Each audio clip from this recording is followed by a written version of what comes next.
CM college Darbhanga में अंतर महाविद्यालय स्तर पर योग प्रतिस्पर्धा कार्यक्रम का उद्घाटन ललित नारायण मिथिला विश्वविद्यालय दरभंगा के माननीय कुलपति प्रोफेसर सुरेंद्र प्रताप सिंह के मुख्य अतिथि एवं कुल सचिव प्रोफेसर मुश्ताक अहमद के विशिष्ट अतिथि में संपन्न हुआ। कुलपति महोदय ने संस्था को आयोजन के लिए बधाई देते हुए कहा कि यह सूबे में आयोजित होने वाली योग विधि पर प्रथम प्रतिस्पर्धा है जिसे सीएम कॉलेज दरभंगा के द्वारा संचालित किया जा रहा है। उन्होंने कहा कि योग के लिए पृथक बजट नहीं होने के कारण शामिल कर पाना असंभव सा लगता था, परंतु खेल एवं संस्कृति विधि के प्रस्तावन पर विश्वविद्यालय प्रशासन के द्वारा इसे विश्वविद्यालय खेल कैलेंडर में स्वीकृत किया गया है।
शतमिन्नु सरदो अन्तिदेवा जत्रानसक्राजलशं तनो नाम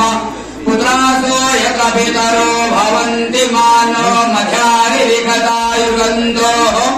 अदितिजोरदितिरन्तरिक्षमदितिर्माताश पिताश पुत्रः विश्वे देवा अदितिः पञ्चधना अदितिर्जातमदितिर्जनित्वम् ओम माद्योः शान्तिरन्तरिक्षगुं शान्तिः पृथिवी शान्तिरापः शान्तिरोषधयः शान्तिः